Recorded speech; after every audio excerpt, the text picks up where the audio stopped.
Welcome to Spurs Vision TV. Right. Good morning, good evening, good afternoon to all you guys around the world, wherever you may be. Right. Today I've got Doc Ramlan and Ten Hello. from Philippines. Right. Hi everyone. Big up to you guys in the chats. Right. I'll be getting a few more guys in. Most probably, hopefully they'll be coming on a bit later. An Arsenal fan, another one will be a Chelsea fan, and maybe a Manchester United fan. Right. We'll be just going through today's, today's I guess it will be, we will call it an exciting day, right? For all the fans of every club in and around Europe and the world, right? To see where the players are going to end up, especially being a Spurs fan, right? We don't hope for anything, but I guess we're getting a player one leg through the door. That's what I said earlier. One leg through the door, right? Brennan Johnson is more or less being confirmed at the moment, right? So until he's holding the shirt and signed the contracts and all that, done his introduction video, uh, hopefully we'll see a new player coming in, right? Doc, what do you think about the transfer window? Any hopes of improvements, or you're more worried about getting the players that we don't need out of the squad? I think it's on both sides, basically, because sometimes if you can't get certain players out of but there'll be imbalance, too many players, and then too much strain on your financial situation, and the numbers of local players also as well, right? And I think that's come into the picture. That's why they've been chasing a homegrown player Mm-hmm. rather than take somebody who's just there and making up the foreign region numbers within the club. So I think that's one thing. As for the one that we're chasing, Brendan Johnson, as you say, 1 foot in the door. Of course, we'll have to see both feet in and the whole body in as well, and we'll see him holding the shirt, and we'll believe. I'll believe it when I see it because we've seen this thing before, and Mm-hmm. suddenly somebody hijacks the thing, and then instead of going to London Stansted or whatever, they're off to Newcastle or Manchester, whatever it is. You never know. Yeah. As for position, I think it's interesting that I've read that actually Postecoglou actually turned down the chance to get Ansu Fati on loan, and then preferring to take Brandon as the top. And I think he's seeing Brandon as number one regarding the homegrown situation numbers as well, but plus the fact that he's younger, so on and so forth. So I think we still need a centre back because uh, we need the centre back badly. We've got one of each, and if somebody were to get injured, then we will be in trouble. Mm-hmm. Having said that, you still got Sanchez and Dyer still within. There you go. But yeah, you have no choice uh, sometimes. And I have always maintained that it takes more than a single window to get everybody out and to get the ones that you need to be in. So I think I'll just have to be patient then. yep. Big up to the guys in the chats, right? Big up Coover, big up. He says big up Eugene. And guess too many channels nowadays, so but I try at least to say hello to as many as I can. New window, same Spurs. Let's hope Ange keeps working miracles. Yep, that's true, Coover. Thanks for being on, Coover. And Kieran Coover, and if you want to jump on, let me know. I'll send you the link, right? But I know that there are thousands of channels going on live at this moment. Not only Spurs channels, right? I guess every club channel is doing a live. I think with tons and tons of channels going on right at the moment. But thanks for being on. Thanks for dropping by for smashing the like. Right. Thanks. And Kieran, let me know. Kuva, let me know if you want to join me. Right. Uh, I'll be having more guests coming on when they're here. They've got the link. They know what to do. Right. But sorry, Ten, I had to put you on mute for a while because you're getting a bit of feedback from your side. Yeah. But Ten, Okay. uh, you're the Newcastle fan who has seen your Champions League draw, and now there's no news at all from your club in at least upgrading, improving. Yeah, I think it feels like our business is done. Really, I don't expect like the last 7 hours. I don't think we'll do anything in terms of like maybe bring in someone. I don't think it'll happen. So in terms of like compared to Spurs, who actually have at least maybe something to be excited about. The one thing that Newcastle fans can be excited about is we announced Adidas as our new Ah, shirt manufacturer for next season. So yeah, that's the okay. only announcement we got over the past 24 hours, except the Champions League group. Okay. Who was your previous shirt sponsor? We're right now with Castor, so it's like the kit Okay. manufacturer for like Aston Villa, Wolverhampton. Now we're going to Mhm. have, you know, the Yeah. kit So manufacturer of Man United, Arsenal, uh, Real Madrid, and all those sort of teams now. so that means it's welcome to the big leagues, right? Yeah, because I do. It's from what I heard, it's like uh, a lot of money. Like mm, I don't know how okay. much, like let's say Tottenham get from Nike, probably like 50 million, maybe or something. I'm not sure, right? If we our Spurs strong deal is, I guess maybe it runs into the tens of millions or 20 of millions per Yeah, annum, because I think they signed a long contract. Maybe it's a 5 year deal worth 100 million, or maybe a 10 year deal worth 400 million. I think the big one was, I think, Manchester United with Adidas, right? It was yeah, 10 year deal with 400 million, so it's like 40 million a year, right? yeah. Yeah, but you must understand, right? We've got Nike, but look at our jersey when we played against Fulham, right? I don't even understand what color that is. Uh, and the thing is, at the moment, I don't even think I want to spend any money on the fake item of that color. No. But yeah, Oh dear. that's the only announcement we've made in the past like Yeah. few Yeah. hours, which I'm Okay. excited about. But I kind of wish maybe we also announce like a player, but it doesn't seem like it. Yeah. No, but sometimes it doesn't mean that you guys ain't going to get anyone in, right? But it's just to say. But hold on, let me bring on Nippon, right? Hey, big up Robbie, big up Robbie, right? Let me bring a Nippon. Hold on, Nippon coming in now. Big up Nippon, how you doing? Right, Robbie, big I'm up. good. Right, big up, big up. I'm Yeah. good. How are you? All right, long time haven't seen you. How you doing? I'm good. Today's off. No, I'm on sick leave. I sprained my ankle. Oh, you're experiencing sick Oh, leave, right? All And right, okay. Sorry to hear that. since my job requires me to be on my feet at all times, I can't risk it. Standing. Yeah, I understand. Yeah, you work in Yeah, the kitchen. it's an on and Yeah. off pain. It's an on and off Mm. pain, but I'm not risking it. Okay, okay, all right. And of course, guys, meet Nippon. This 10. I'm not sure you met 10, right? 10 is a Newcastle fan. Doc Rahman is a Spurs fan. Okay, Hello. and and Hello. and he's the spoiled one. He's the spoiled one. He's the Chelsea fan. Oh. Yeah, yeah, Hello. yeah, Well, Chelsea and Rangers. yeah. And Rangers, right? Yeah, Rangers, Glasgow yeah. Rangers. Yeah, somehow or another, he's like doubling up on us or something like that, right? Chelsea and Rangers. But Nippon, because of course, being a Spurs fan, we know that we still need. I know my hope is that we still get another centre back, another six, a holding midfielder, and maybe another right back and another striker, right? But at the moment now, we are more or less getting Brennan Johnson through, but it's not there yet, right? But It's still not. It's not. It's still not finalised. It's I, Brennan I Johnson. Are you you know, serious? being a it Spurs fan, says here we go yeah, from it says here we Fabrizio. go, right? But from Fabrizio, here we go. We always get here he doesn't come. But hold on, let me bring one more guy. Hold on, Money, bigger Money.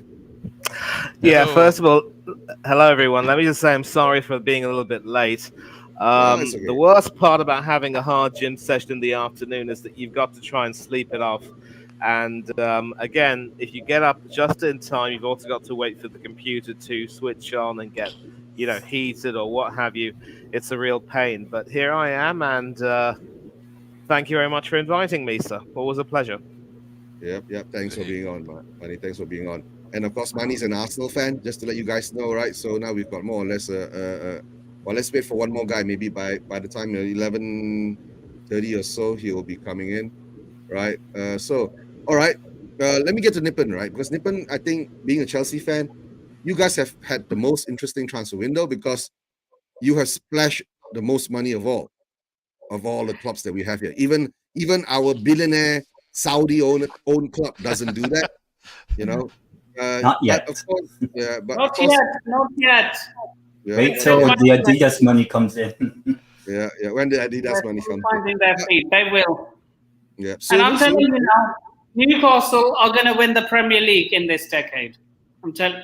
yeah, soon, yeah. I'm telling you right there, right now. Yeah. Let's see how that goes, right? But Nippon, Chelsea, sold a lot of players, right? And brought in a lot of players. And at the moment, in the first 3 matches, we've seen that it will take Poch time to gel the team together, right? And the players are very young. And at Yeah, this moment, and that happened with you guys as well when you first got Poch from Southampton. yeah, true. That's true. Yeah. So, but the thing is that you guys more or less, I want to say this, I'm sure you will feel it too, right? You guys spoiled the market. You get what I'm saying? Paying 100 over million for Caicedo, right? And then paying like 50 over million for Lavia. At the moment now, that's why we had to pay 40 over million for Brennan Johnson.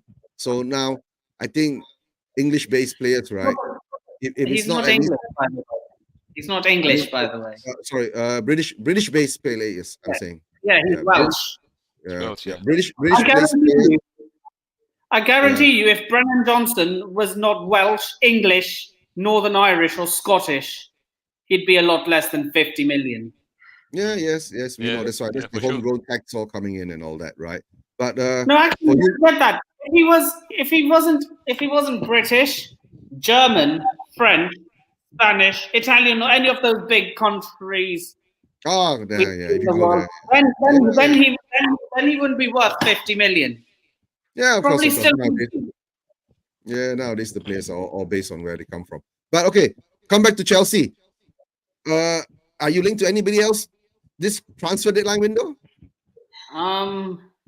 We were until Bayern came out and said he's going nowhere. Jamal Musiala. Oh, you're looking at Musiala? Okay, that was until Bayern said he's going absolutely nowhere. Oh, of course, he ain't going anywhere. Musiala, you ain't gonna get Musiala, right? That's one of the young stars and talent coming out from Bayern Munich. Anybody else? If you're not linked to anybody else, because I guess you more or less have bought everybody you could buy, right? And you sold everybody who you got. So, and not to forget, Conor Gallagher is linked to us. What do you think about that? Is it certain? I don't know. There's some good reports I saw. Gallagher to Well, if Chelsea have a brain, they won't sell because you never sold us Luka Modric. We don't do business with each other. You should know this by now.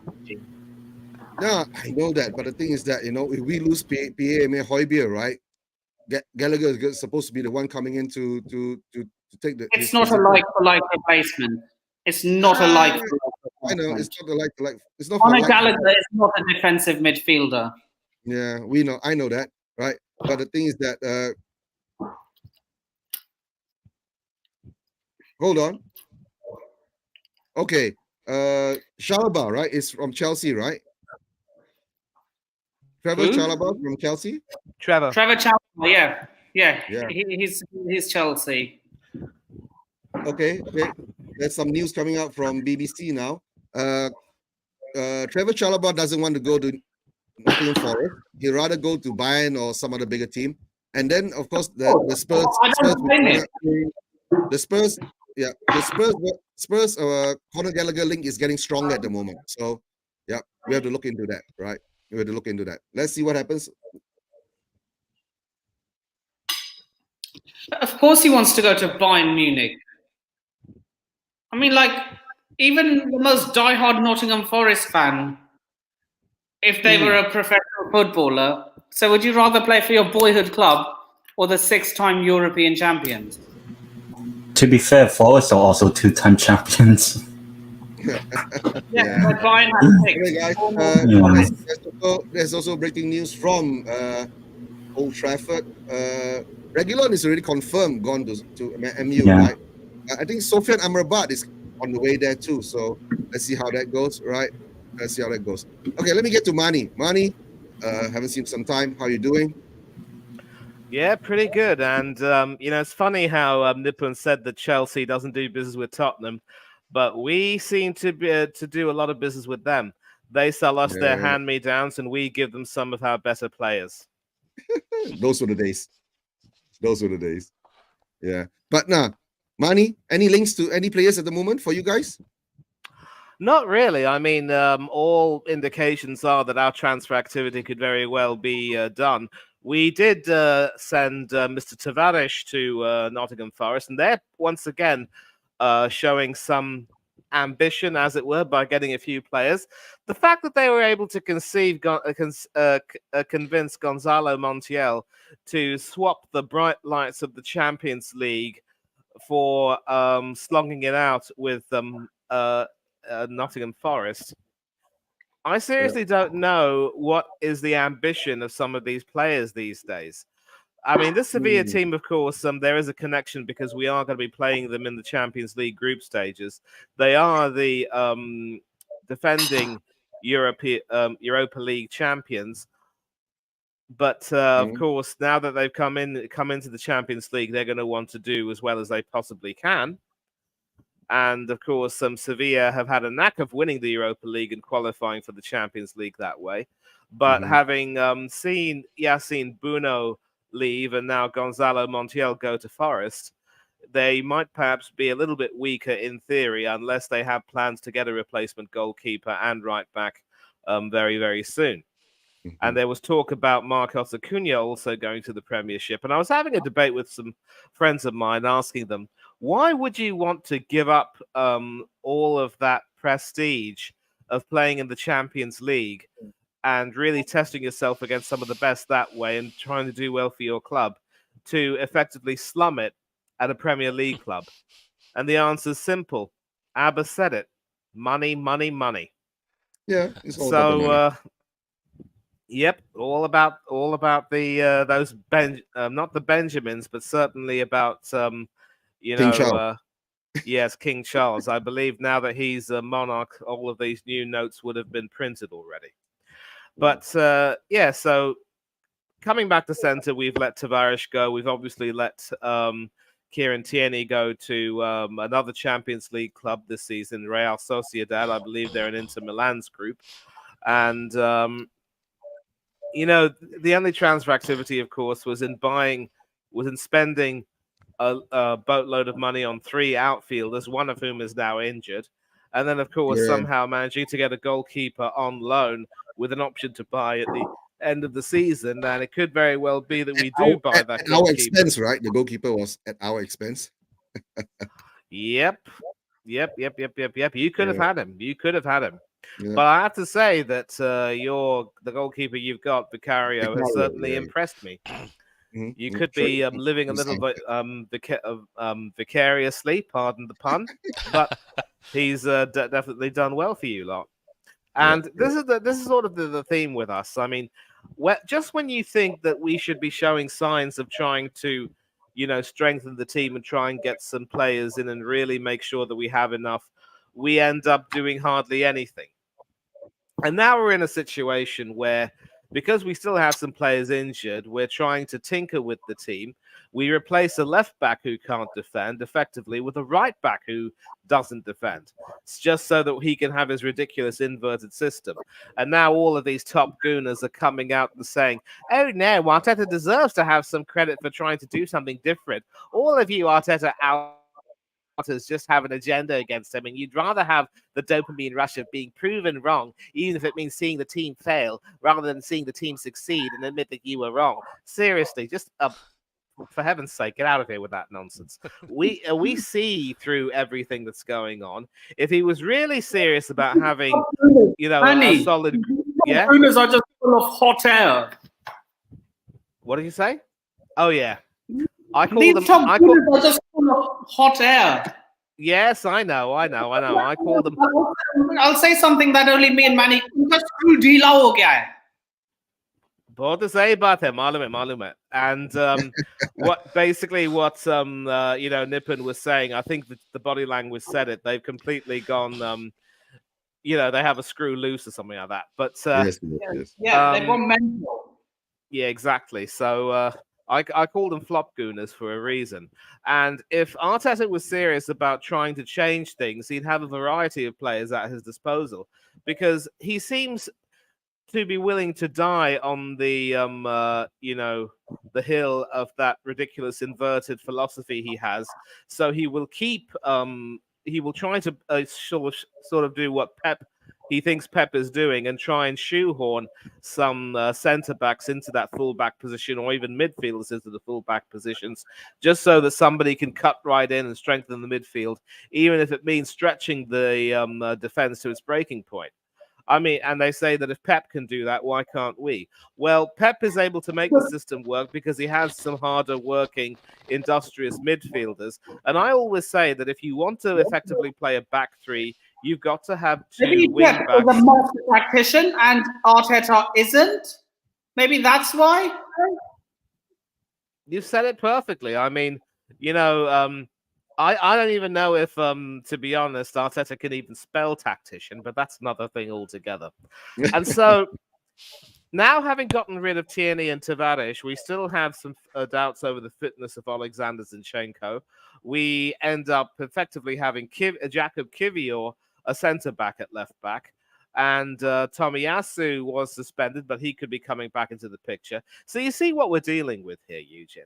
And it's bad. I mean, if the tactics aren't bad enough, the poor transfer activity is another one.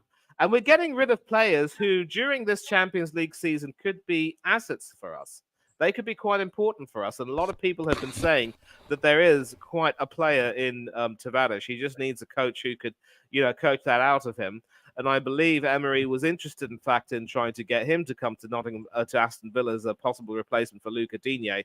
I don't think that'll happen because, you know, Digne has played quite well, even if he is a bit of a defensive liability. And when Alex Moreno comes back in, he will obviously have a bit of competition, but maybe he'll be eased back in. But if our transfer activity isn't bad enough, if our tactics aren't bad enough, we now have a problem. I mentioned that we get Chelsea's hand-me-downs. One hand-me-down cost us 65 million quid. Yeah. And he costs us 300,000 quid in terms of weekly salaries.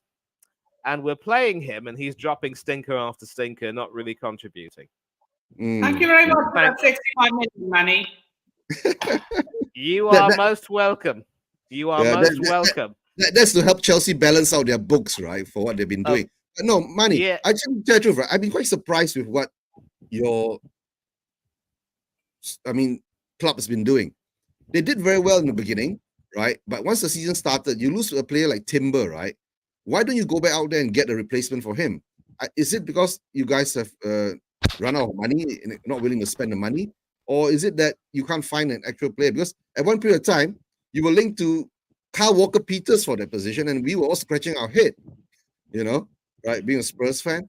And of course, we can see that if Arsenal were to be a serious challenger for Man City, right, they would have actually gone out and gotten an actual striker. But maybe because in the first few games in the beginning of the season, Nketiah has been putting the goals behind the back, behind the net, into the net, right? Maybe Arteta has said that, okay, maybe we'll give him a chance. We don't need an out-and-out striker. And of course, you're getting Mr. Kai Havertz from Chelsea. Maybe he thinks that could be the replacement, right? He will come in and get the goals for you guys. But as I see it at the moment now, for your transfer deadline, right, seems very quiet, right? You could literally hear a pin hit the floor, Eugene. That's the thing. And I couldn't even explain our transfer so-called strategy any better than you can. I suppose you could say it's a lack of any kind of strategy more than anything else. Because, you know, if you don't want to buy people in a certain position, the very least you should do is have the common sense not to be willing to let people go. Because I mentioned Tierney and Tavares. As I said, we're in a situation where we are stretched quite thin because Timber is going to be out for a long time, potentially the whole season with that infernal ACL injury. And if we're stuck with another injury-prone left back in Zinchenko, another one in Tomiyasu, if Kivior can't get it together and keep himself fit, then we're literally in soup. We're going to be left back, if you will, and the strategy is completely muddled. I don't even know if Edu completely has an understanding of what needs to be done. I don't even know if Edu and Arteta are really working together to try to get the players they need. And if there is a school of thought that maybe Edu buying Havertz was not what Arteta wanted, then we have to ask a question. Why is Arteta still the manager? Because any manager worth his salt would demand an input into the transfer activity and also make sure that he gives his ideas and makes certain what he wants. But Arteta himself tactically has no credibility. And I'm not having any of my friends who have their own vested interests in wanting to see Arsenal succeed, because anyone but Manchester City coming and telling me that Arteta is in many ways a tactical genius and he should be allowed to cook. Because I tell you something, if we continue to let him cook, he's going to burn my Sunday roast. I don't want to have to face burnt chicken, burnt Yorkshire puddings, burnt roast potatoes, heaven forbid. And this Sunday, of course, we've got Manchester United. Now I know that Reguilon is confirmed to join them, but maybe a chance to join Manchester United, which doesn't come every day, could be what he needs. And with Amrabat, if it's Friday today, although it is going to be Saturday where you are, Eugene, and Dr. Amalan, and also where you are too. 10? Yeah, 10's in the Philippines. Yeah, it's the same time with me. Yep, Philippines. So, obviously, I don't think if the Amrabat deal goes through, it will be ratified in time for him to face us. So that's a sigh of relief. But once again, we're dawdling. We're just allowing people to steal our lunch money, and we're left with hardly anything. And is Arteta going to use some of the youngsters like he did last season? He brought on this guy named Waneri for a few seconds just so that he could have the record for getting to play the youngest ever Premiership player, and we haven't heard a peep out of him.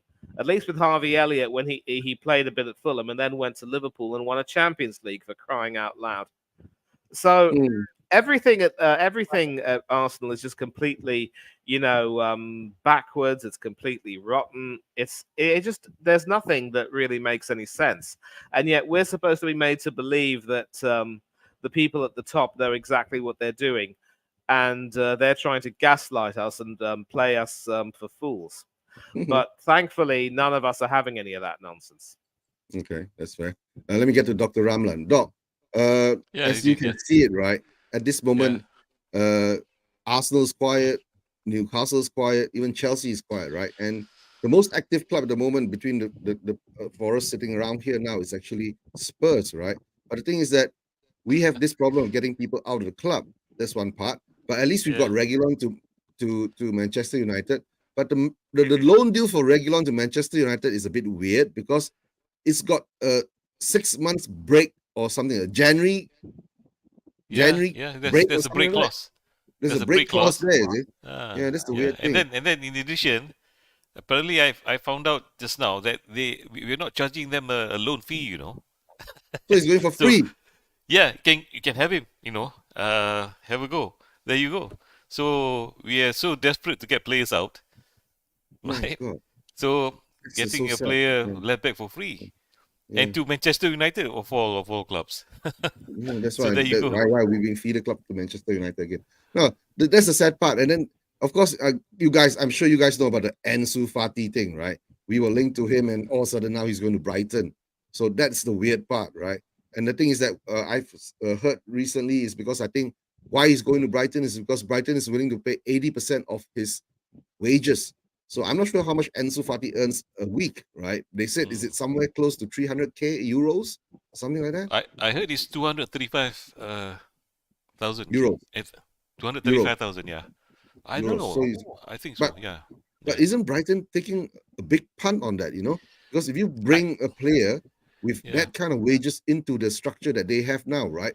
I'm not sure whether that will destabilize the morale in the squad. Because if you bring a player who's earning Yeah. in that high structure, right, and when he comes into the squad where everyone is not even earning half of what he's getting, right, that would be a bit, I don't know, Who's the maybe current highest earner in the Brighton dressing room?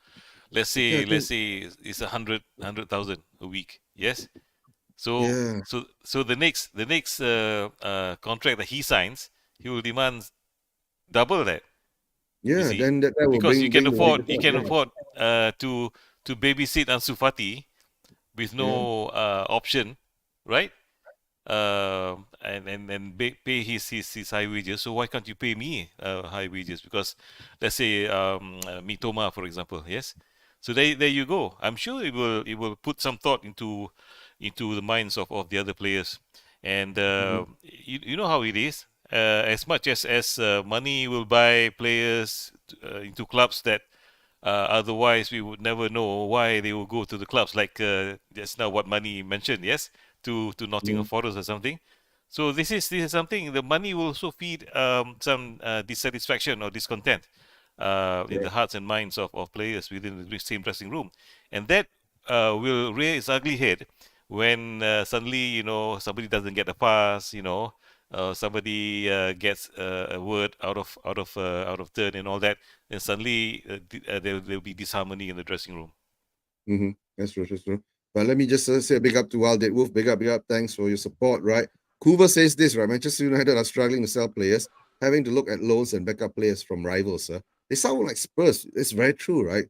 That's why I'm feeling quite weird with Manchester United too, you see. But of course, they did do some big signings last transfer window in the January, right? By bringing Casemiro and all that. But all of a sudden, this transfer window, I've not seen much big signings from them because to tell the truth, I was more or less early in the transfer window in June at time. I was saying this is time for Manchester United to make their move on Harry Kane, right? But nothing happened. Instead, Bayern Munich came in. So I'm not sure what's going to happen to Manchester United. Manchester United now is taking what you call Spurs rejects, on loan. So Well, isn't that's the sad part. then it's true that what Keane mentioned, right? That Manchester United is the new Spurs, yes. So Yeah, there you go. Manchester United look like the new Spurs. That's what Hoover is saying too, right? Yeah. So that's the sad part. So I mean, like this transfer window, right? Like I'm not sure. It's maybe nowadays a lot of I think Man City might still need to improve because has the Nunes deal been concluded or is still hanging up in the air? I'm not sure because they need cover for De Bruyne, right? We I need think that's already like more, good to yeah, go. good to go. So a lot of and all of a sudden Newcastle, you guys have the money, but there's no movement from you guys. And after yesterday's Champions League draw, right, I was more or less seeing, it's time to up the game because you've been put in a group of death where you got PSG, right, Dortmund, Dortmund. yeah, and you need to improve, but no news coming out from Newcastle. But we never know because sometimes when clubs are quiet, that's when they actually are doing the business behind the background where we don't see what's happening, or maybe they're not Or maybe I paying think we're whatever. done. I don't Yeah, think there's any behind the scenes for us. I just think yeah. we already have our transfer business done. While they will say, Tottenham, where's the money? Yeah, where's the Kane money? I've been saying the Kane money's been spent, right? We spend it. We spend it already on the players that we brought in even before. So that's why now we have to get rid of Yeah. players. Yeah, and of course, there's a weird part is that, like getting rid of players is part of the transfer window. What Chelsea did, right? Selling Havertz, Mount, right? Now getting rid of the rest of the smaller ranked players and all that, but they're getting good money for them. We are linked to Conor Gallagher for an amount of close to nearly 50 million pounds. That's good money. But now I think that 40 to 50 million pounds, right, is the new 20 to 30 million pounds bracket because of the British tax, homegrown tax, and all of a sudden the market has actually been, bloated up by because of the spending of Chelsea's been doing, right, buying players like that. So And Chelsea's been quiet now, but I expect them to be quiet because, to tell the truth, I think what Poch says that he's not bringing in new players, but he's looking at players going out now, right? Nippon?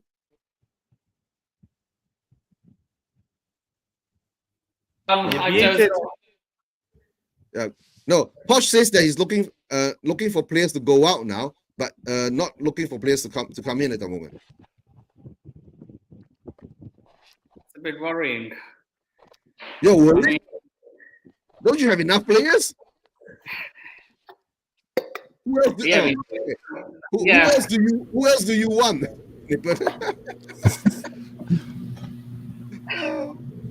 you already bought half of Europe, right? So who else do you want? Oh dear. no. Yeah. I think we've done enough. We've done enough. Yeah. You've done more than enough. It's time for you guys to gel. That's all, right? Yeah. Yeah. Chelsea broke the sound barrier on 1 billion. Oh yeah. Chelsea broke it. Spending, in the 12 months, 1 billion. You will be complaining if it was your team doing this. No. But you must understand, we never do anything like that. I'm not complaining. I'm saying that you did spend that kind of money, but you have gotten a lot of the rest of the players out, But of course, there's the part where the Saudi window is still open, right? Weeks after ours, but I think it's open 1 week after the hours close, right? So let's see. Maybe it'll be good for Chelsea, right, to move out more players, right? Okay, big up, Chris Stone. Breaking news: Spurs have signed Tapsoba. No, come on, don't pull my leg, right? Sorry, no, we're just getting confused with a big club. Chris Stone, big up. Thanks for being on, right? Now, but coming to this scenario again, Chelsea is quiet, Newcastle's quiet, Arsenal's quiet. What's going on there, right?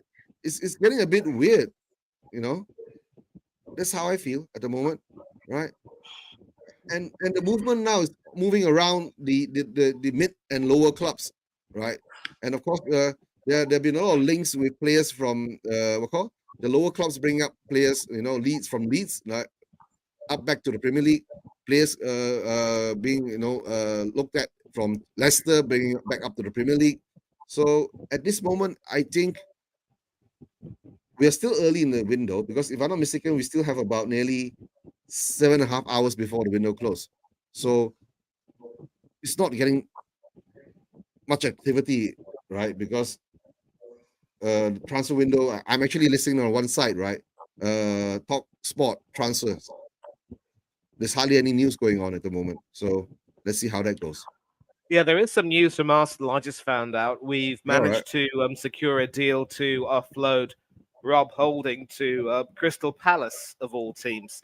So after several years with Arsenal, winning a few FA Cups, we've decided to dispense with him, apparently because several people have seen it fit to make him a scapegoat when several other defenders, I'm talking about the certain Benny Blanco, have performed possibly even worse during those years. But, good luck to him. He should get some decent playing time there.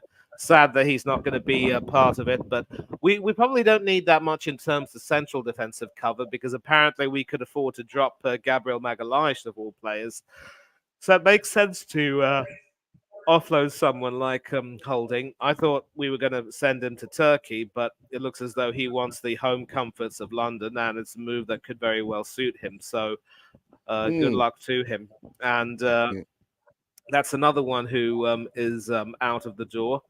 And at least it's not a loan deal, so we don't even know. At least, as I said, since it's not a loan deal, we're getting some dosh for him, and at least we won't have to face the uncertainty of what happens once that loan deal gets over. And that segues back into the Ansu Fati going to Brighton deal. Yes, it is breaking the wage structure. He was on 200,000 euros a week, I think, or something like that at Barcelona.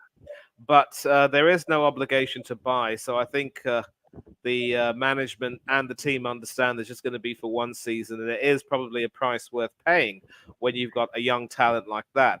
And he apparently was attracted to the style of play that Brighton are espousing right now under De Zerbi.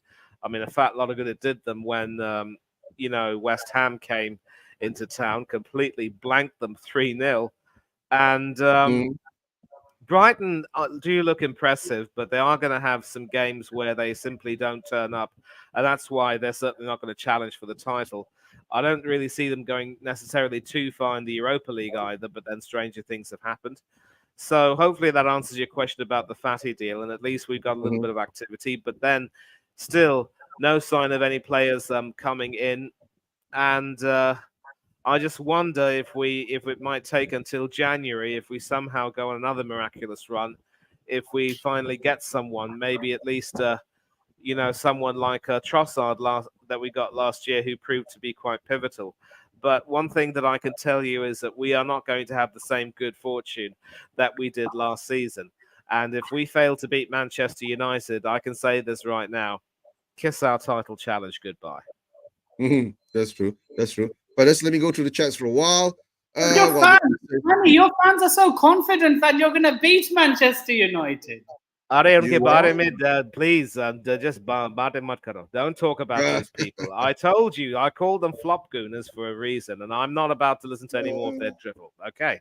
Okay. All right. But team spending over 200 million. They're because, if I'm not mistaken. But you guys are playing at home, right? Emirates, right? Yep. Yeah. But what I noticed, the game against Fulham, you guys at Emirates, right? There is something missing at the moment. There's something. Maybe Declan Rice coming in has unstable that and losing Xhaka. You guys have been unstable a bit, right? But let me read out this comment first from Wild Wolf. Team spending over 300 million acquired. This is the biggest window sales ever. Yeah, it's true. That's true, right? And of course, what Brighton, right? Brighton made 160 million on players costing 9 million, right? Big up to Brighton. Yeah, that's how a big team should be run. That's how a team should be run, not even a big team, right? Right. And Brighton, 2 times what? Ex-winners of Europe. Yeah, they have, I think, Ajax and Marseille in the group. Oh yeah, in the group. Yeah, in their group stages. Yeah, that'll be a test for them. But I understand that part about Brighton. Okay, fair. Fatty wanted to go to Brighton for whatever reason, and he didn't want to come to Spurs, maybe because of style of play, but maybe, to tell the truth, Barcelona wanted him to go there because Brighton's spending 80% of his wages. That could be the big part, right? So yeah, right. Because Barcelona needs to ease their wage spending at the moment, so they can bring in more players. So I guess that's what Barca needs to do. So Brighton will be like what Doc says, right? Babysitting him for 1 season, right? Babysitting him for 1 season. Yeah, but if he produces for Brighton and Brighton goes far when wherever they need to be, then it'll be a good investment for them. But let's see what happens there, right? And Brighton plays in Europe as well. Yes. Yeah, Brighton is playing Europa League too, so that's why. Yeah, and then like what Ten was saying, right? Brighton's playing teams like Ajax and Marseille, right? So yeah, that will be a big challenge for them. Let's see how that goes, right? But at the moment now, as I see it, right, money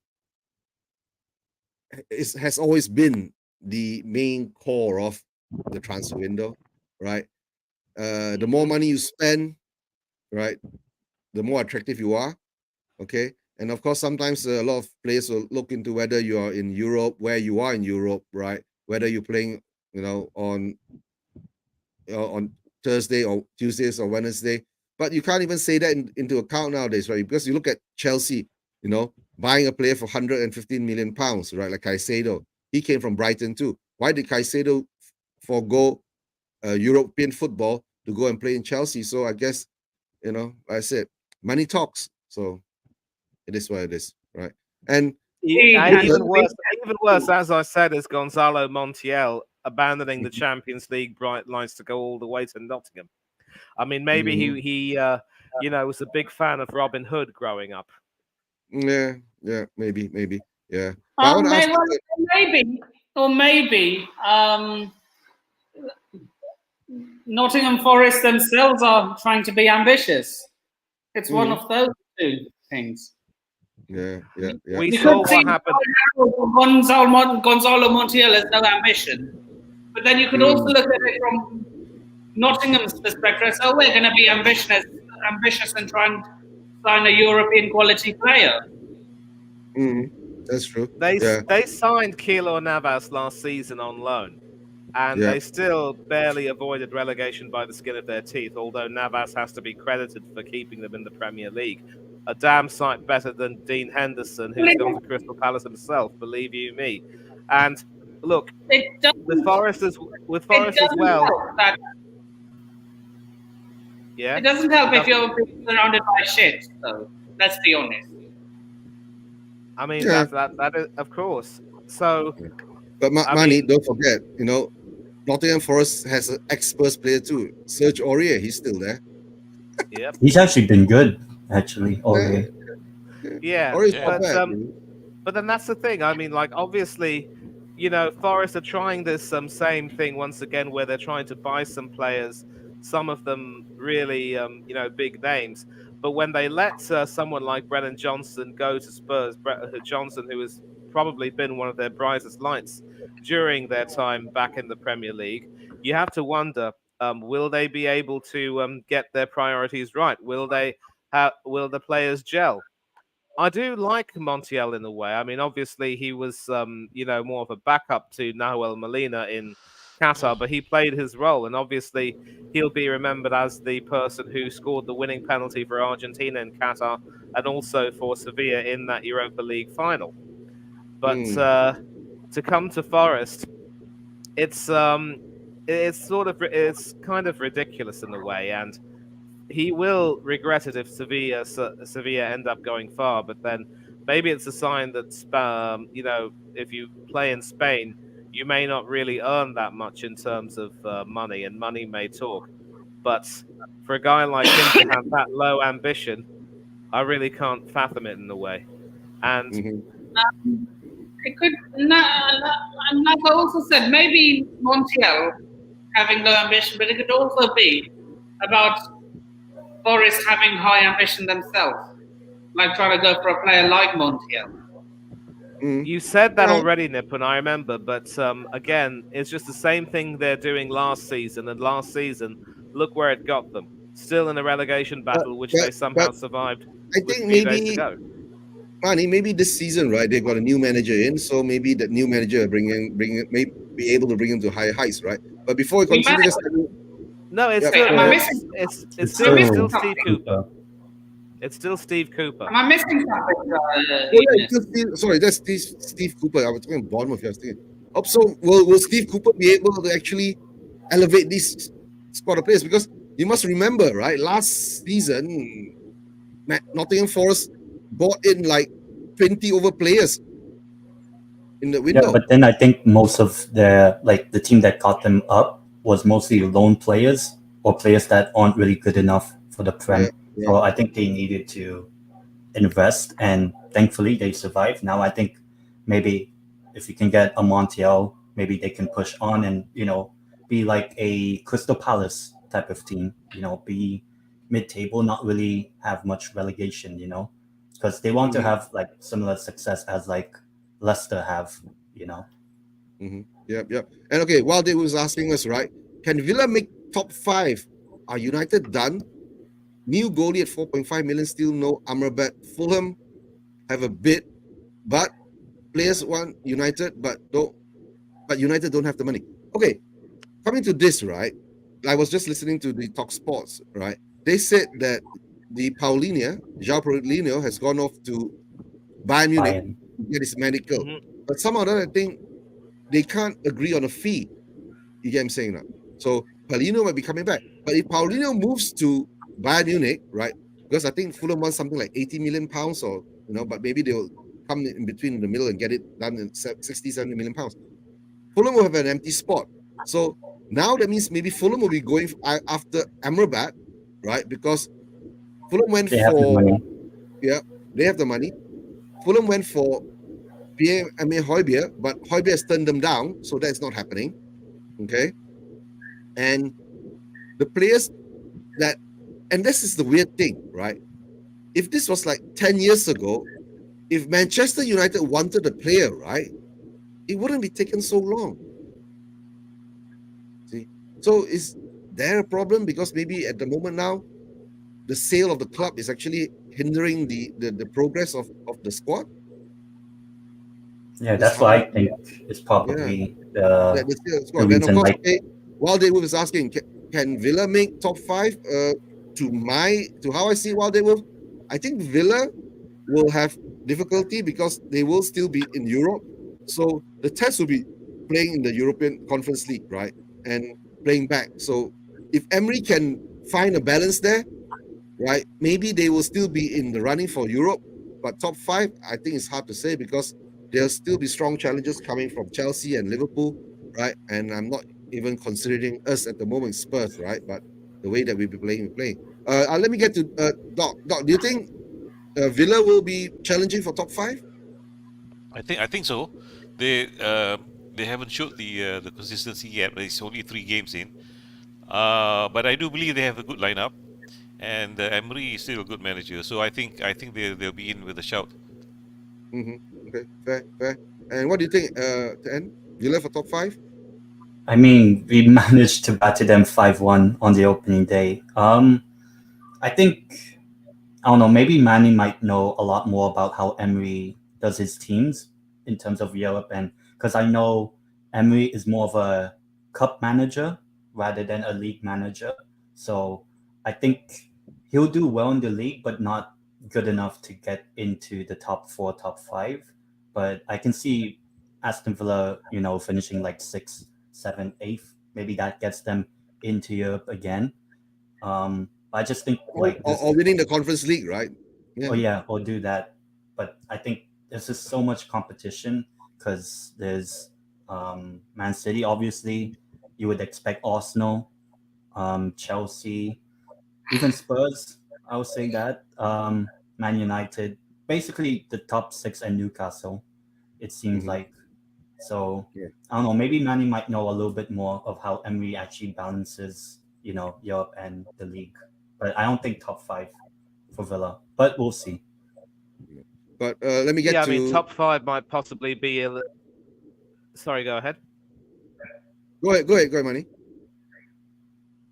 Yeah, I think thanks a lot for the segue there, Ten. And yeah, I mean, obviously, he had to get a bit of a cheeky dig in about pumping Aston Villa 5-1. Obviously, losing Tyrone Mings to a long-term ACL injury didn't really help matters, and Newcastle, they really shocked me by just how they were able to. I mean, Tonali was running the show that day and completely made a mockery of Villa's midfield. And defensively, they were just caught cold, and they had shots against them. But of course, what has to be mentioned is that since then, Aston Villa have recovered magnificently to, I mean, in their next 3 games. I believe they also played the, the Conference League yesterday. They had the second leg against Hibernian, but in the first leg, they pumped them 5-0. So in the 3 games prior to yesterday, they ended up playing 3, scoring 12, and conceding only 1. While Newcastle, I'm sorry to say this, the next 2 Premiership games were both losses. But Yeah. and I saw a video of you reacting there I knew to the it was Liverpool it defeat. went Guys, okay, I viral. do let me I give you do some feel for updates, you right? there, but yeah, Just some updates, right? yeah, I think Amrabat has been confirmed to go to Manchester United. So that's one thing about Amrabat for Fulham. So that's out. So yeah. But there's been saying that why Manchester United hasn't been able to sign players is because of the FFP. So their hands are tied, right? Maybe they overspent last January, right? And that's why they're going to be stuck with players like Maguire ain't going to go anywhere, and McTominay is still going to be there. But before we continue, just let me go through the chats, right? Yep. For a shame you don't have money. The pool Everton. Okay, pull off Everton, right? No way. Yeah, Preston is saying Villa is overrated. Yeah, okay. All right. Newcastle. Yeah, Newcastle are the threat, right? And of course, while they were saying promoted teams, like what? Poker stick or just twist or buying drop players like JWP Madison. Yep, maybe. Yeah, prices are stupid. Yeah. And of course, if Bayern sign Paulinho, they'll have a shot at Champions League. If they sign Dyer, yeah, they have a shot at the Toto Cup. That cup doesn't exist anymore. Crystal in the Toto Cup. Yeah, that's yeah, the big cup. exactly. It doesn't exist anymore. So yeah, Don't back rate to Mings, right? the slightest. And one more before you get back to money. Newcastle lost to Liverpool 1-0. 10 men. Yeah. Yeah. That was another thing, right? That's another thing. Newcastle losing to Liverpool, being one up against 10 men. Anything can happen, no guarantee. Newcastle finished top 4. Chelsea mess, United mess. Right, let's see how that goes. And one more from Pristone FFP is fine at Spurs. Levy under. Yeah, we know that. We know that. Yeah. Okay, back to money. Sorry, money. Go ahead. Yeah. So basically, so Aston Villa have recovered quite well, and one of the reasons why I absolutely really admire Unai Emery is that he's able to make the best of the classic 4-4-2 formation, where he doesn't really. Yeah, I will confirm that they beat Hibernian 3-0 in the second leg, so that's now 15 goals in 4 games, conceding only 1 since that opening day debacle. And he's able to make the best out of a 4-4-2 situation where he has a midfield playing almost like a diamond. So effectively, it would be Boubacar Kamara, Douglas Luiz, John McGinn, and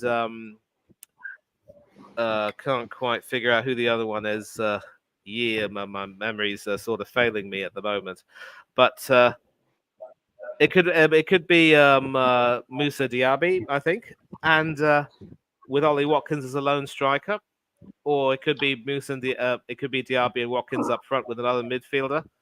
So he's able to make that midfield work, and they have a sort of a network of short passing between them, but they always seem to stick together sort of cohesively. And they also have become very good at playing out from the back, so it'll effectively be from Emi Martinez or whoever will be in goal to the left back. It could be Alex Moreno or Digne, and he carries it forward, or it could be to Matty Cash, who carries it forward. And they're able to keep playing quite well. But you can see now that because they're scoring a lot more goals, what Emery is trying to do is sort of eliminate that defensiveness from his play. Now, last season, they made a magnificent recovery, but it could have been a little bit more because in several games they played, they got a bit too defensive when they had 1-0 leads, and it cost them when they conceded a few equalizers. And you take a look at those games and you think, if they hadn't have conceded those last-minute goals and dropped those points, not only would they have perhaps been able to sneak into the Europa League, they quite possibly could have launched a very serious shock campaign for a Champions League position. And when you consider that they were in the doldrums when Stevie G got sacked, he's called Stevie Me for a reason, and now he's slumming it in Saudi of all places. Villa. Literally, the transformation they made under Emery was magnificent. But Emery is willing to, evolve more. How about this one? Al Stevie. It would technically be it would technically be Steven Algerard, but we're not going to go into that now. I mean, first, I never liked the guy as a player. I don't rate him as a manager. But under Emery, he's obviously taken the club to really, really high. But he's also shown a willingness to be able to evolve, and also he can mix things up, but he also does it sensibly. Against Burnley, what he did was, good. He's, as I said, he's able to mix it up. So against Burnley, what he did was he played something like a 3-4-2-1. So we had a back three with Ezri Konsa,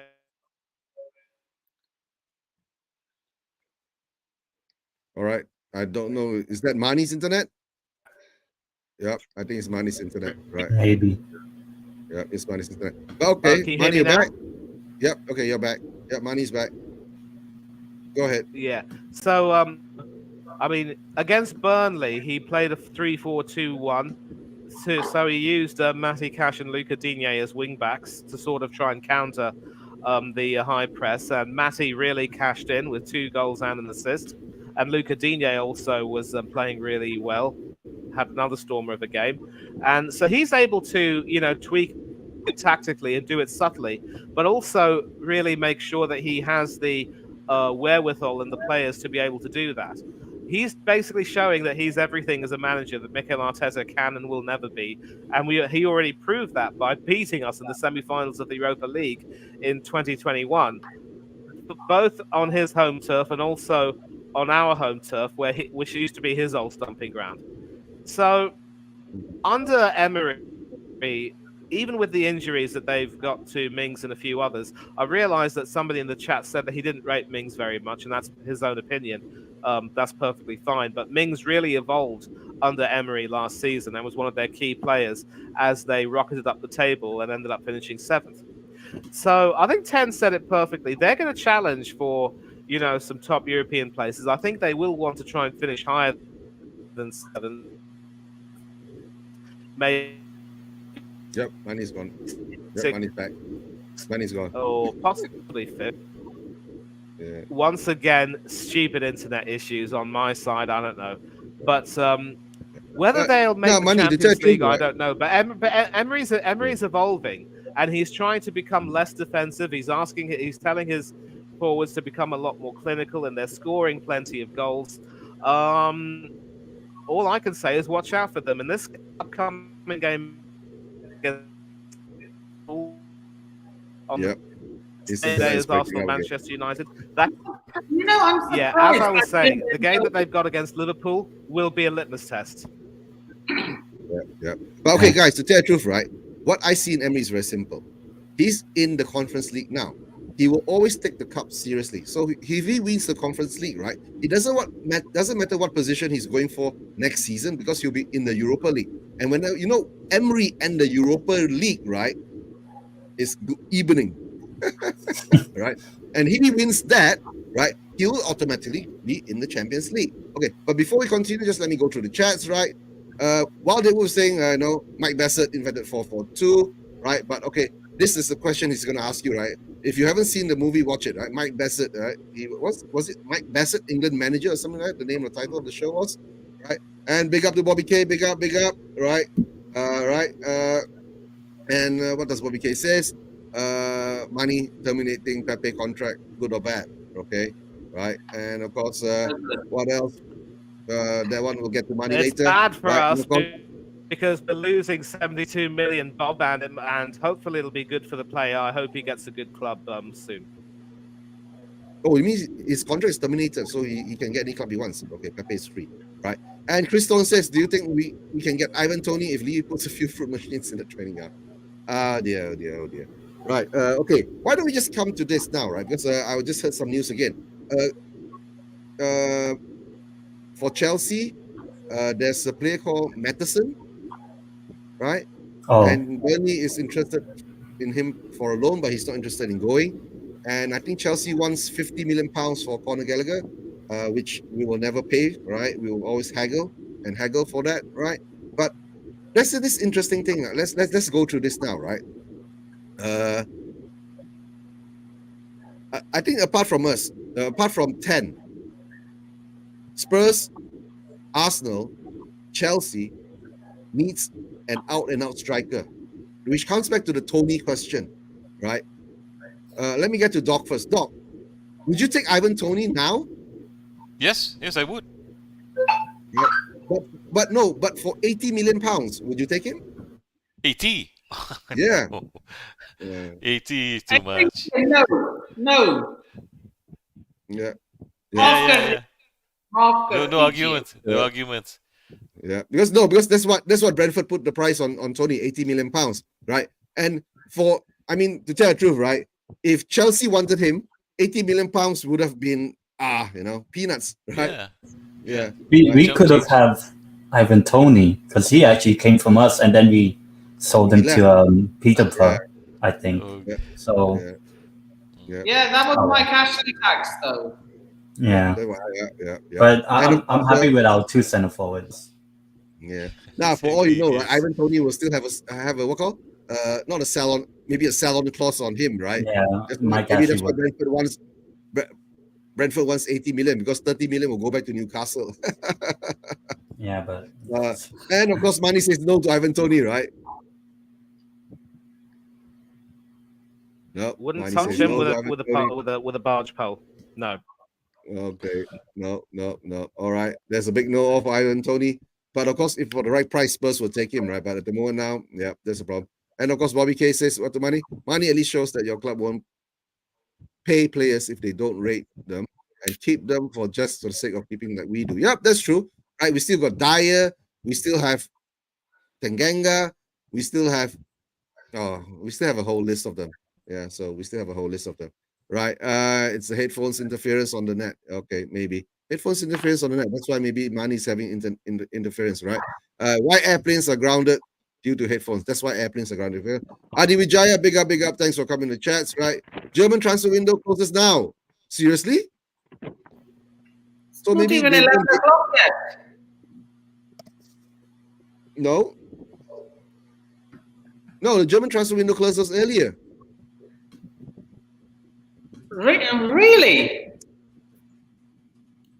Like what time? Like how early are we speaking? As in earlier? I think it closes something around 5 p.m. or 6 p.m. your time. Yeah. Well, it's 6 Oh, minutes Zhao 5. Pinina is not going. 6 minutes past Yeah. 5 Oh, where Joao I am Pedro is right not now. going. They can't make the Zhao transfer Pin- window. Yeah. So the news is out. Joao Pelini is not going to buy, but he's already Yeah. flown there for the medical, right? Yeah, I just saw like 3 minutes ago. All right. By Joao Pelini Pletico. is not going. All right. Joao Pelini is not going. Big up, right? Big up to Adi, right? And of course, big up to Nick, big up Position TV. I'm on a plane. Yep, he's going to New York, right? Yep. Flying on a jet plane to New York City, right? Guess I'm not missing anything. Yeah, we're not missing much of anything. Unless Nick, we get in I don't know, Brendan Johnson is confirmed, right? Unless we get Conor Gallagher. At the moment now, if Pelini ain't going to Bayern Munich, then I guess the window's closed for. It's closed, so Germany. it's done. And oh dear, Dyer can't go to Bayern Munich. Maybe January. No, we're stuck with Dyer again. Oh, that hits hard. That's hit hard. That's gonna hit hard. Dyer ain't going to Bayern Munich, so Harry Kane can't get Dyer to Bayern Munich. So too bad, right? What's Nick's going to say? I'm going back in 5 hours. I'll give us more time. All right. Okay. Coming to this now. The window has got another 6 more hours before it closes, if I'm not mistaken, right? And it's not heating up too much, I guess. But there are a lot of other smaller, not say smaller, right? The mid-table and lower table clubs are going at it. I think Bournemouth has signed a player, right? And Bournemouth is also going after the Leeds winger, Sinistera. Oh yeah. Is he a winger? Yeah, the forward. Sinistera. Ooh. Sinistera. So Bournemouth is, and to tell the truth, right? They said I think Bournemouth has spent more money than Spurs this window. So let's see how that goes. Yeah, but somehow or another we still beat them 2-0. Bournemouth right? are really interesting. Yeah, Bournemouth are an interesting case because obviously under their new manager Iraola, they've supposedly shown a little bit more ambition. And how they got Max Aarons to join them, I will never know, because many of us will remember how he was coveted by more than a few good Premier League sides. And some of the players they've signed, Tyler Adams, of course, the second player from Leeds to go and join them. He's still injured, but I think once he gets back to fitness, he could be good. Bournemouth, I think you could say they've had a little bit of an unfortunate start because they haven't been able to really assert themselves in the Premier League as of yet. But maybe they'll get some easier games and really sort of find their footing. But if they don't finish as high as possible, maybe at least someone in the middle of the league, then it could be a disappointment because bear in mind, they sacked Gary O'Neill despite the recovery job he did. And, maybe you could have had Craig Beasley or anyone from Up the Cherries and all departments come over here and talk a bit about that, Eugen. But, Bournemouth should do okay.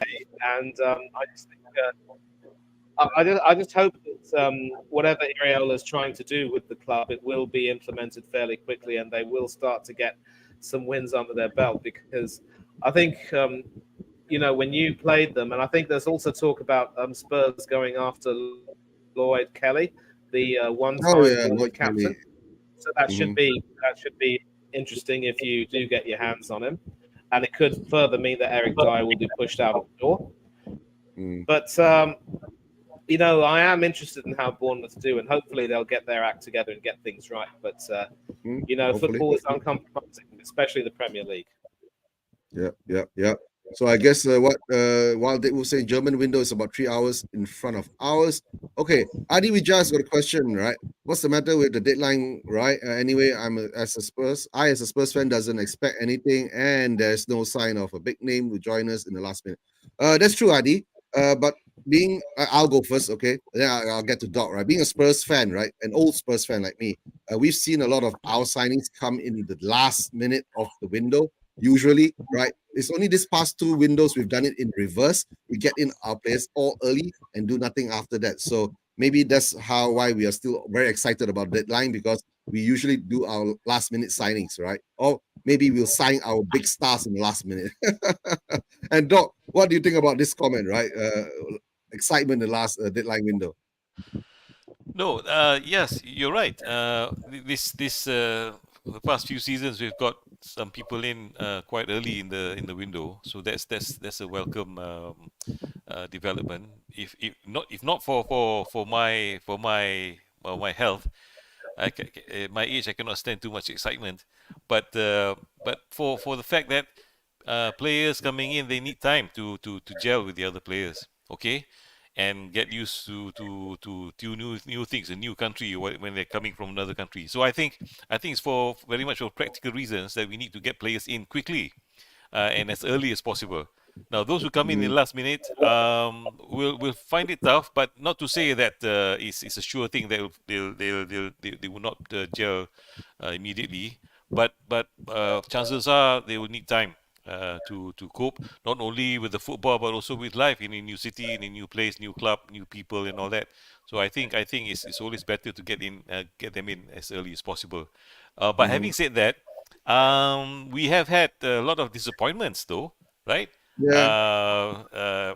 Sure things being hijacked at the last minute and all that. So who knows? That's the excitement, because every human being is quite the gambler at heart still, wanting to see that final flush at the end. So we'll see. I don't think we have enough time now. People who want Dyer to be out, I don't know. I don't think so. I don't think he's going out too. I Right? don't He's think so. going to be here. That's the sad part. Yeah, but one thing I did He's not say, going right? anywhere. He's not going anywhere. Yeah, he's not going anywhere. But don't be too surprised. He might end up in Chelsea too, right? Pochettino still wants him. You never know. Now, what Adi says is very true, right? The only surprise if Lily I question his talent. Right? Yeah. But deadline, I think transfer deadline window thing has always been a hype, right? From all the way, it goes all the way back, right? But I think nowadays it's more of a hype because we can actually feel it instantaneously. If you're talking 30 years ago, right? The transfer deadline window is that I go to sleep the next morning, I wake up, I'll read it in the newspapers 3 or 4 days later. That was 30 years ago, right? But nowadays, because of technology, we get it straight away. Oh, I think Mani has dropped off, internet connections problems, right? So let's see whether he comes back later. But at this moment where we are, right? I guess it's considered a quiet transfer window for most of us because the clubs that we have been involved with, there's not much movement apart from Spurs getting Brennan Johnson in, right? Chelsea has not signed anyone, but maybe someone might leave unless Conor Gallagher leaves Chelsea and comes to Spurs, right? I guess Newcastle, there's no movement, right? And of course, Chelsea ain't gonna buy anyone, so I guess it is what it is, right? So how would I say? I think now we will go to the outer scope of all the clubs, right? The big question is now, I'm going to ask you guys, right? Will Liverpool sell Salah for £200 million to Etihad? I'll come to you first, Doc. Well, before I answer that, I must say that this is a quiet end of window, right? The window is not for the last few hours, right? So it's just the end is quieter because most of the clubs have taken care of all the business. As for Salah, 200 million pounds, isn't it? 200 million pounds. They've offered 150. 150. So yeah, so there's another 6 more hours, right? Will they come back with another bid of 175, then maybe 200 million? So let's push it to the absurd, right? Let's say if Etihad comes back with 200 million pounds for Salah now, right? Yeah. Before the window closes, I'm just saying, if you were Liverpool, right, would you sell? I would. Okay. I would Yeah. sell. 250, 200 million pounds is nothing to scoff at, and is good money. I would sell. Yeah, you'll sell. Okay. All right. Then I'll come to 10. Would you sell Salah for 250 million pounds? 200 million pounds? I mean, that would be like the most amount of money Liverpool would ever get for a player, especially at his age. So I think I would for 200 million, but I think what most Liverpool fans would probably be asking is, how are we Liverpool going to be spending the money? Because a lot of Liverpool fans don't really trust FSG, so that's the thing. And obviously, it's going to be really hard to replace someone like Mo Salah. So I think the money, yes, but in terms of like, can you get a replacement? Can you improve the team? But do you have time? Yeah, That's the question. That's the problem. If you get it so last minute, do you have time to improve, right? Okay, guys, breaking news, right? Trevor Chalobah ain't moving to Bayern Munich, okay? So what they're saying now, if Chelsea can't get the money from Chalobah, right, they might become desperate and they might sell Conor Gallagher to Spurs. That's the news going out there now, all right? They might sell Conor Gallagher to Spurs, right? Okay, guys, Nippon, if you were the Liverpool owners, 200 million, Mohamed Salah, would you sell? Nope. Okay, nope. All right. Nippon says He's no. invaluable. Like, look, if I'm Liverpool's owner, I'm saying he's not for. I'm sorry. Come in with 1 billion. He's not for sale. Like it's like it's like someone trying to buy these headphones from me. Like, oh, can I buy your headphones? I said no, they're not for sale. I'll say, oh, how much? They're not for sale. Do you get it? They're not for sale. For any price. Yeah, but if they keep throwing the numbers bigger and bigger to you, sooner or later, right? We already know money talks, right? You've done it. You've done it. Maybe it's the indirect way to help Newcastle. If we can't buy players, we might as well have all the good players go to Saudi. Look, if I'm a Liverpool's owner, the only way I'm selling Salah is if I find a ready-made replacement. No, that's what I'm saying. There's not enough time, right? Like, okay, money. Would you sell? I'm like, no, shove your billion transfer fee. I'm not selling you. I'm not selling him for anything. Yeah. Okay. Let's see how that goes.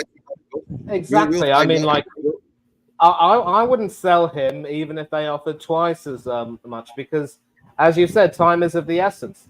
Liverpool already struggled last season after they lost Sadio Mane and trying to, sort of bed that new front three in with Darwin Núñez and Cody Gakpo sort of coming in. And they've really worked hard to try and make that happen. And I'm just glad that Liverpool, for their sake, didn't get rid of Salah because for all of his, unpredictability at times, I mean, not unpredictability, for all of his, fluctuations in form, he's still a world-class player in many ways. And he is pretty much the heartbeat of Liverpool. So to sell him and not be able to get someone ready-made, it would have been suicide on Liverpool's part. And they're also starting to recover a little bit in terms of trying to, fight back. They've also got the Europa League season.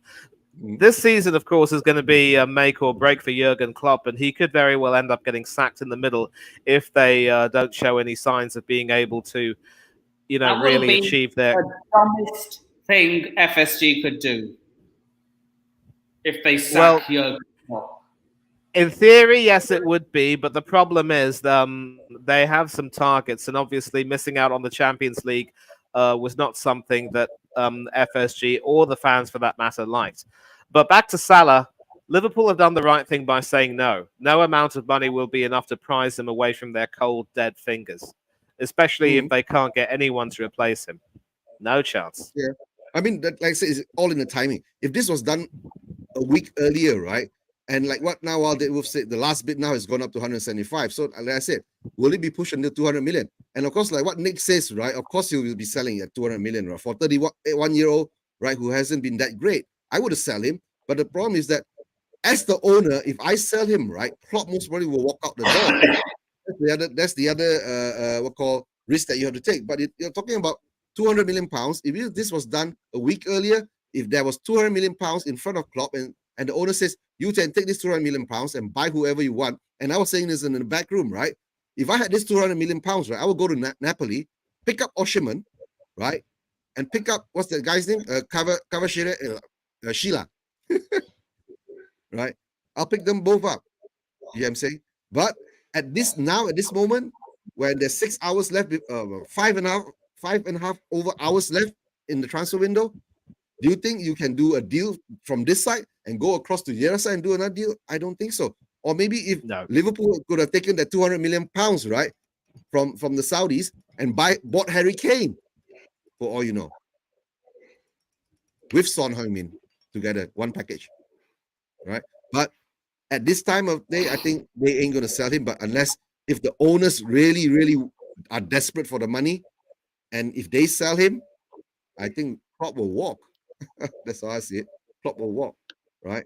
But what if he's going for a free then? You're saying, right? Liverpool has already learned their lessons when they're selling their Owen to Madrid. Yep. And after that, they lost Mane. Okay. Now they can sell Salah. Yep. They must be stupid.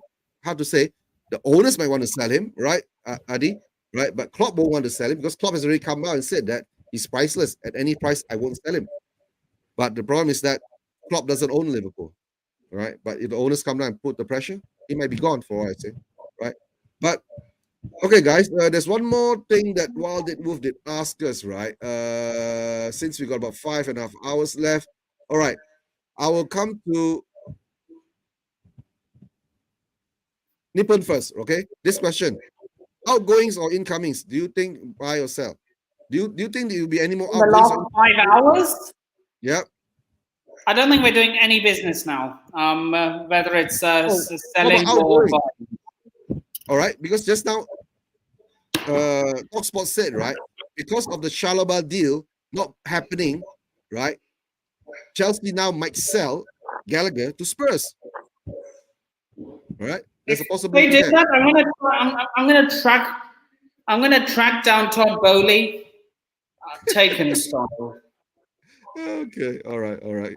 Because that's some look. You're a nice guy, Eugene, but you never sold us. Okay. I know, right? So we just simply have to repay the favor. I'm sorry. Yeah, but to tell the truth, right? I'm a Spurs fan. You know, whatever rumor goes out there, right? I still don't believe it. Like what me and Doc's been saying, right? Until they're holding the shirt, right? Sign the contract. Even now, I still have not confirmed, right? Brennan Johnson is a Spurs player yet, right? The whole of others. Even after those 3 magical words from Fabrizio, you still don't believe that? No, I never believed that, right? Fabrizio has got it wrong before, right? Fabrizio has got it wrong before, so I don't believe it until they're holding the shirt. Money, incoming, outgoings, next 5.5 hours. You mean as far as Arsenal are concerned? Incomings, I really don't see anyone unless they finally have some sort of a last-second epiphany. I really don't think that'll happen. There is still some sort of a theory that we could be parting with one of our, supposedly bigger players.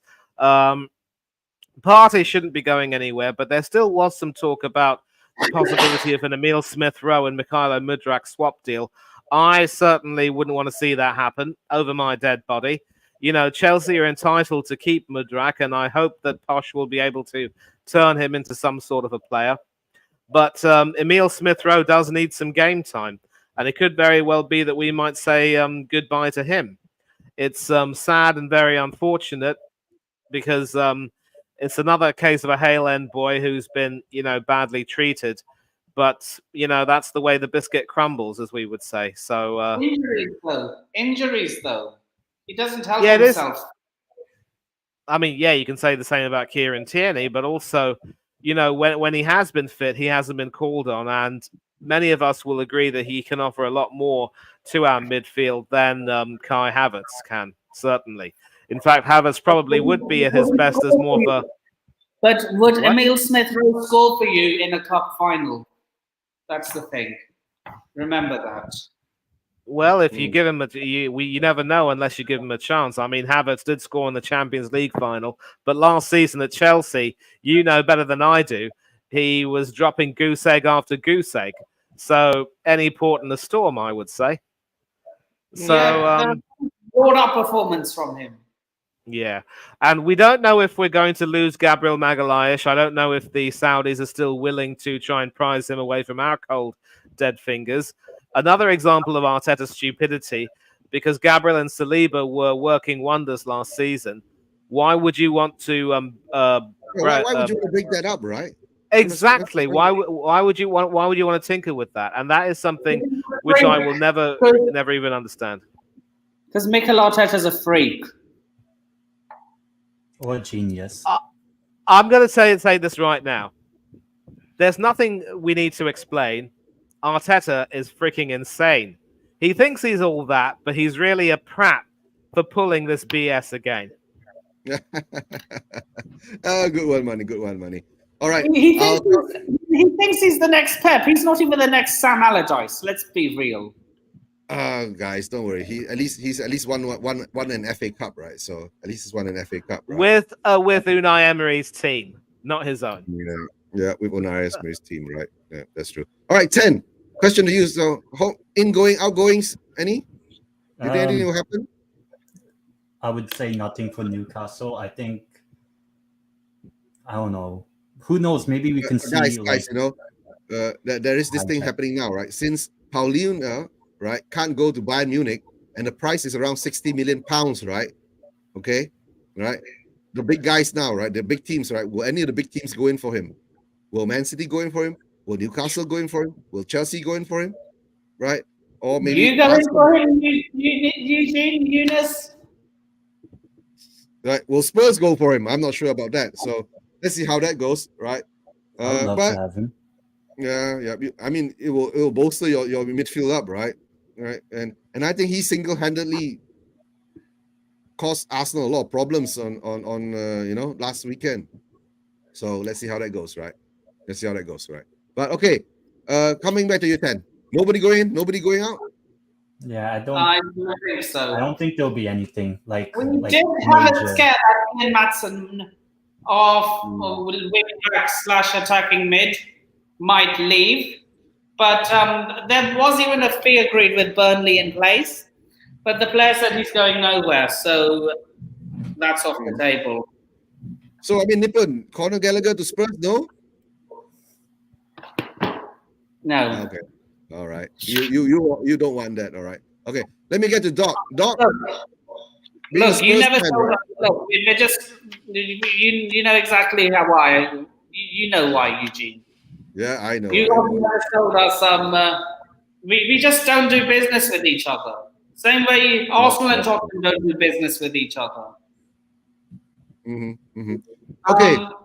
That's certain this is a free transfer. Let's see how that goes. Doc, in and out. There's just two remaining things, right? See how this Conor Gallagher thing is going to pan out in the next few hours. I don't think even if we manage to approach whatever figure that Chelsea might be agreeable to, I don't think the player himself, wants to go to Spurs, right? I get the vibe that Conor Gallagher doesn't really like Spurs. Yes. In the first place, so that's very unlikely. I would like to see. He's a Chelsea fan. They're born to hate you guys. Huh? We're taught to hate you guys. Oh yeah. Honestly, I hate Arsenal more. Sorry, Manny. No, Lex. Well, look, the other thing is I would like to see Højbjerg's situation with Atletico Madrid, see how it's resolved, one way or the other. I think that's the only two things yet to be resolved. After that, otherwise, there's nothing happening. I don't expect anything more. That So- Højbjerg has Yeah. But, okay, that now, Højbjerg has an ego the size of Texas. I mean, yeah. like saying, "Oh, I'm good enough to start for any team in the world." I mean, like, are Yeah, you but the for thing is- real? Yeah, Højbjerg ain't going anywhere at the moment. But the thing is that, to tell the truth, right? Any incomings, outgoings, of hopefully we want players to go out, right? We want Dyer to be gone. We still want Jaffet to be gone. We still Reguilon I is thought- gone, right? Yeah. You don't forget Eugene, we I still got thought low. I thought Taganga was going to Augsburg. No. Oh yeah, Is has he yeah, confirmed Augsburg, he's yes. gone? Okay, thank you. Yeah, He's gone to he's Augsburg. he'll be going on Okay. loan with an option to buy. Okay, he's gone on loan after Augsburg. back. Okay, don't Yeah, he's forget going out, we yeah, still got yeah. Hugo Lloris. Oh yeah. Yep. We forgot about Hugo Hugo Lloris. Lloris. Lloris is still here, right? So I don't know. So for me, it's that if Lloris, Dyer are the two main priorities. Højbjerg, if he does leave, okay, fair.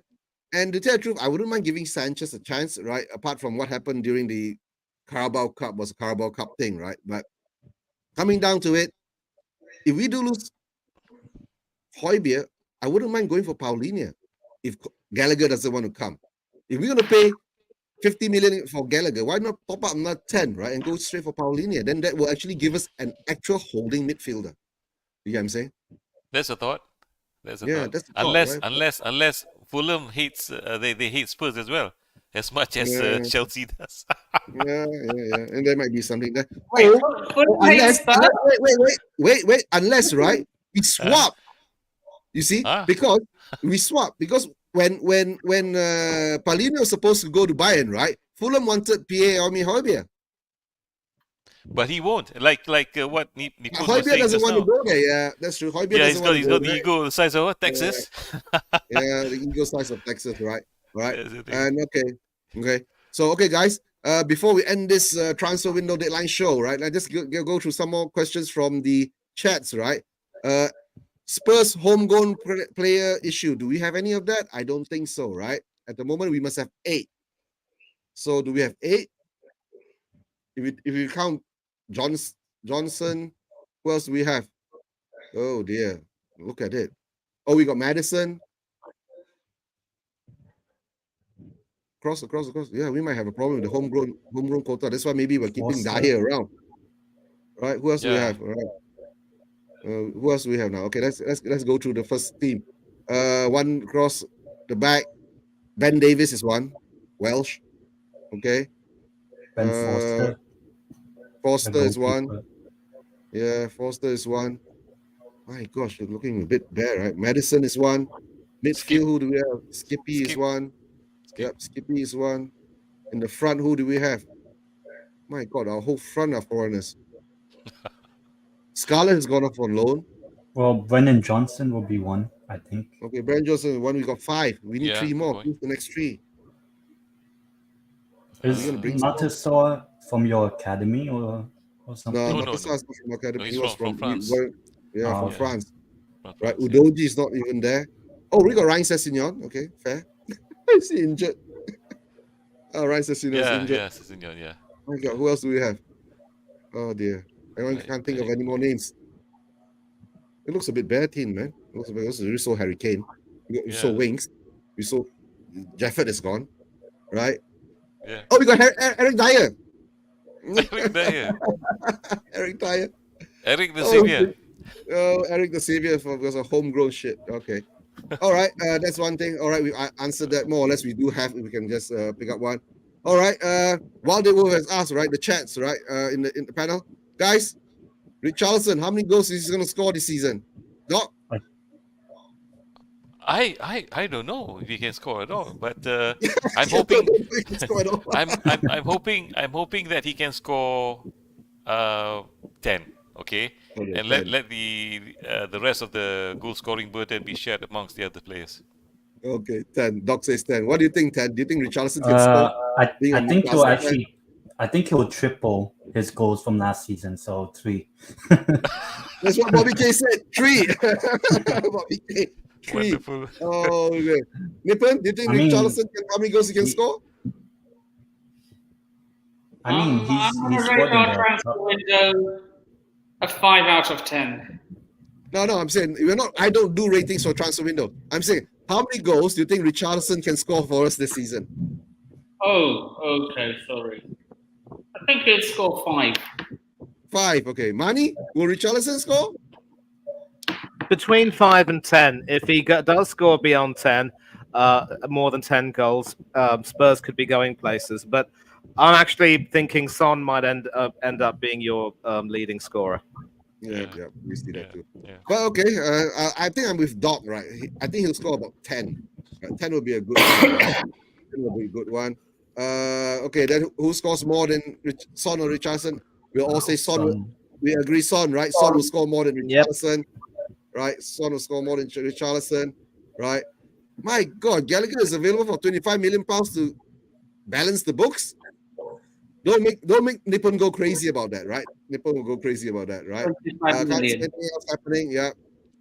Right. I don't do window ratings, Bobby. It's all bullshit. Sorry to say that, right? Yeah. What happened, right? Okay. Since we're doing window ratings, anything else? See, what do you think of Windows ratings? Okay, guys, window ratings. Doc, Spurs window rating. Well, like I told you, we're not rating the end of the window. As far as the whole window is concerned, I rate it at 7. Oh, 7, Doc, is a high window rating for Spurs. Yeah, 10 I mean, for you? Newcastle, your window rating?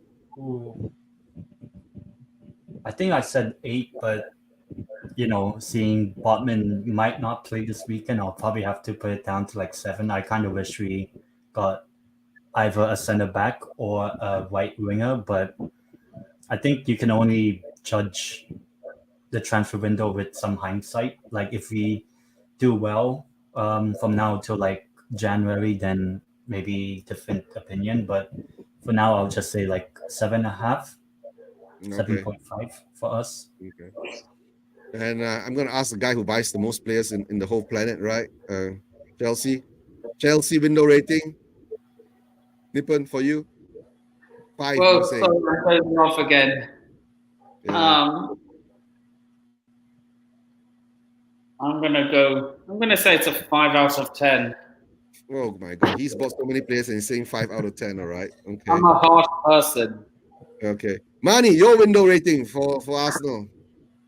3 out of 10. 3 out of 10. And that 3 is the number. 3 is the number of signings we bought who are still fit. Okay. And to tell the truth, for me, my window rating for Spurs is 2 out of 10. So because the only 2 people I see worth that's come in, right, it's actually Madison and VDV. The rest of them, nah, not too impressed about them, right? Okay, Liverpool. Vicario? Okay, no? Vicario. Okay, 2.5. So there's 3. 2.5. 2.5. 2.5. Right, 2.5. I'll give it 2.5 because we still haven't gotten rid of Lloris. Because if something happens to Vicario, right? Do you trust Foster? Especially. Well, I mean, it's a choice between Forster, who's still capable, and Lloris, who's completely past it. I mean, it's a case of pick your poison at this point. I mean, his last Premier League appearance was conceding 5. Yeah, against you know who, right? Yeah. Liverpool, okay, could be better. Never Chelsea. Arsenal's all. Bobby K said 3. Let me go through the chats. Richarlison, Vincent Janssen, and Imposter Madison, best buy. That's true. Richarlison doesn't rock. Son getting older. Oh, one more thing. The fact that we spent 65 million on Havertz when we could have gotten either Maddison or Ward-Prowse for 66% of that with some change left over will always leave a bad taste in my throat. Yeah, but hard to say, right? If I don't know, maybe let's see how Havertz turn out, right? He might turn out a miracle for you or something. Let's see how that goes, right? Okay, Adi says it's 7.5. Okay, Bobby K says it's a 4, right? And Dombele Dyer still here. That's a joke, right? Okay, Chelsea is awesome. Can get scammed. Yeah, for Mason Evans. Yeah, that's true.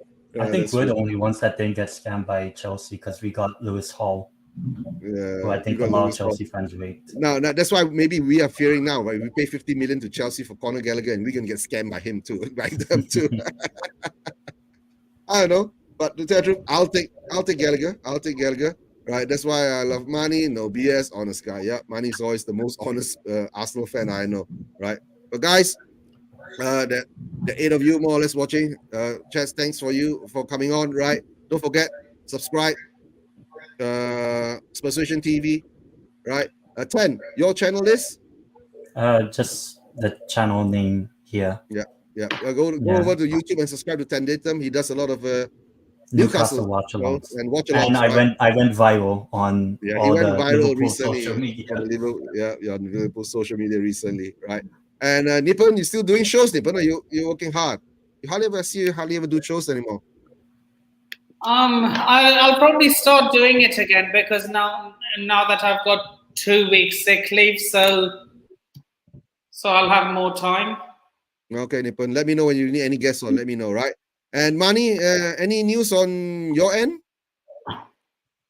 Yeah, still trying to get the S Feetly channel up and running, but still haven't been able to get in touch with his family. Yeah. But still active on several other podcasts on YouTube. Especially working with Hanno, whom you know quite well. Really love working with him, and I will be, of course, on Del Boy's fan cam on Sunday after the game. And as I said, if we fail to beat Manchester United, that's our title challenge. Goodbye. I don't care what anyone says. Okay. All right. And this is Clip it if you like. Yeah. Just go through. Tottenham is 3, Liverpool is 6, Chelsea is 0, just because they buy anyone. Arsenal is 6, Brighton is 5, Palace is 4, Manchester United is 4. So that is wild.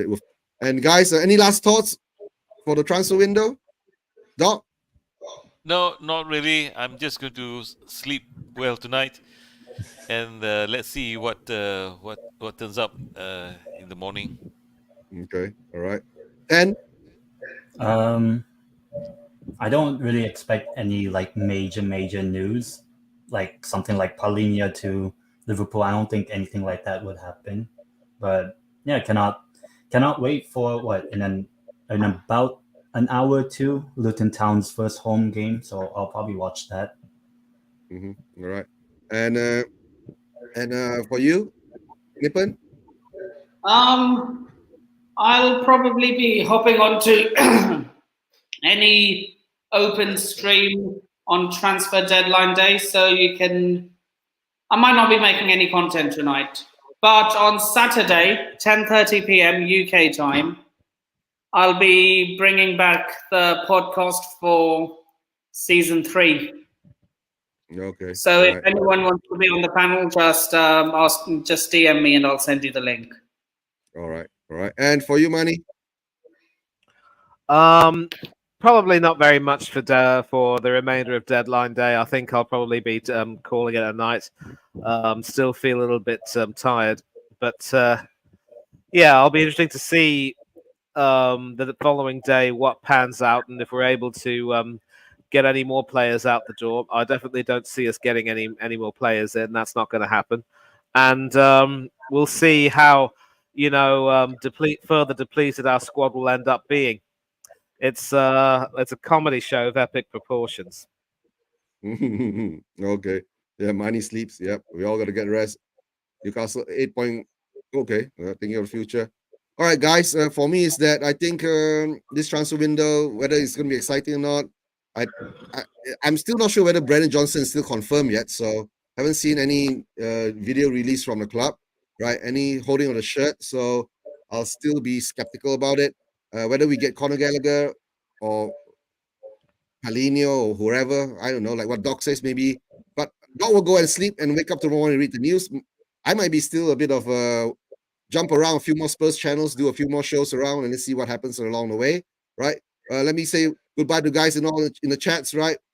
Thanks for being here, Bobby K. Wild Dead Wolf, thanks for being here, right? Who else do we have? Adi, thanks for your support, right? Who else do we have? Bobby K, Adi, Wild Dead Wolf. Let me get through. Who else do we have? Did I miss out anyone? Nick, Hope you have a good flight back. Good flight over to New York, and when you could be coming back, right? And maybe you'll be doing some vlogs from New York, right? Meet up with the New York Spurs, right? And who else do we have? Right, and most probably I'll be joining Hasper in another 15 minutes time on his on another channel called View from the South Stand. Yeah, Chris Stone, big ups Chris Stone. Right, thanks for your support. I'll be over the View at the South Stand in another 15 minutes time. If you guys want to go over and check it out, right? I'll be with Harry. Kuva was here earlier. Elias was here earlier. Robbie was here earlier. Right, Kieran was here earlier. Right, guys, thanks for being on. I'll catch up with you. Since the transfer window will be ending, most probably next week, I'll do another show. Then everything will have settled down, right? Then we'll see what our clubs have turned into, what our teams have settled, our squad is, and then we'll most probably have a fruitful and exciting, what you call, Premier League season, Champions League, or whatever Champions League league, season. whoever you guys are in. Apart from Spurs, we only have two things to go for now, right? It's the Premier League and the FA Cup. Yeah, we're going for the Premier League too, right? And I think we have PSG as our opening. Yeah, and Ten is really upset of getting the group of death, right? But I'm not sure. looking forward to it, to be honest. Yeah. Now. And to tell you the truth, right? I haven't even Thank spoken to Mani how he feels about his Champions League group. But Mani, I'm going to start a new. Wait, Mani. Yeah. I'm going to start a new show called North London Rival Shows, right? So we'll chat about that on that show at the time, right? We'll keep in touch on that. But guys, take care. Careful, right? Earphones out because this outro music is really loud, right? Really, really loud. Hold on. Here it comes.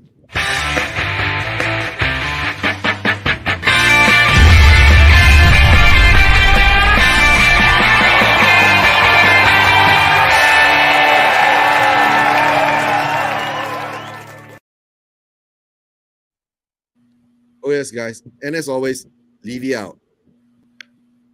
You bet. See you later, guys.